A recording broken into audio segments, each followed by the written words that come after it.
আজ হৃদয়ে ভালোবেসে লিখে দিলে গান তুমি এসে। প্রিপারেশনের কথা যদি বলি, সত্যিকার অর্থে আমার প্রথম ধাপ থাকে হচ্ছে ডিরেক্টরের সাথে যত বেশি সময় কাটানো যায়।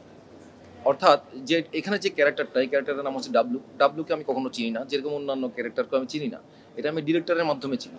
তো ডিরেক্টরের সাথে আমি যত বেশি সময় কাটাতে পারবো, ডিরেক্টর তত বেশি ওই ক্যারেক্টার আমার ভেতরে মানে দেওয়ার চেষ্টা করতে পারেন, সুযোগ পাবেন, আমিও সুযোগ পাবো ওই চরিত্র সম্পর্কে আরও বেশি জানার জন্য। আর স্ক্রিপ্ট তো আছেই। এই স্ক্রিপ্টগত কিছু প্রিপারেশনের ব্যাপার তো আছেই। তো আমরা এই ছবিটি করার আগে May, June, July, August, September, October, আমি প্রায় ৬ মাসের মতো সময় পেয়েছি। আর ডিরেক্টরের মাথায় আরও আগে থেকে ছিল।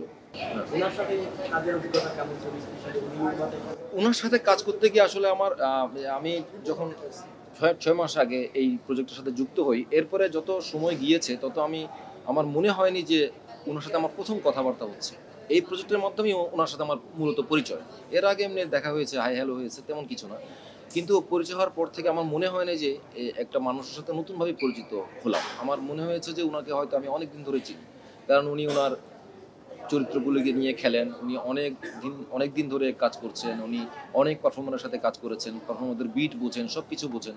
উনি ওনার মতো করে ওনার চরিত্রটাকে তৈরি করে নেন আর কি। আমার মনে হয় হ্যাঁ, দর্শক হয়তো মনে রাখতে পারে আর কি কিছুটা। আর মনে রাখতে পারে বলতে, আমাদের এই ক্যারেক্টারটা তো আসলে খুব পরিচিত ক্যারেক্টার। এটা আমাদের দেশের ঘটে যাওয়া অনেকগুলো ঘটনা আমরা এই চরিত্রের মাধ্যমে দেখতে পাবো। সেহেতু দর্শকরা অবশ্যই অনেক কানেক্ট করতে পারবেন। আর কানেক্ট করতে পারলে অন্তত কিছুদিন তো হয়তো দর্শকের মনে থাকা যাবে আর কি। বাকিটা ভবিষ্যৎ বলবে। আজ হৃদয়ে ভালোবেসে লিখে দিলে গান তুমি এসে। দর্শকরা, এই 840 তো আপনারা জানেন। আমি 840 যে যতগুলো পোস্ট দিয়েছি সেখানে অনেক কমেন্টস দেখেছি এরকম যে 420-র ডাবল আপ 840, তাহলে 420-র পারফর্মাররা নেই কেন, মোশাররফ করিম কোথায়, লুৎফর রহমান জর্জ কোথায়। এগুলো দেখে আমার এত ভালো লেগেছে, আপনারা বিশ্বাস করতে পারবেন না। অর্থাৎ আমার মনে হয়েছে 420-র সাথে দর্শকের একটা আত্মার সম্পর্ক আছে। সেই চরিত্রগুলো তারা এখানে দেখতে চেয়েছে। এমন নয় যে আমাকে অপছন্দ করে, আমাকে ঘৃণা করে ওনাদের কথা বলছে। এই জিনিসটা আমার খুব ভালো লেগেছে।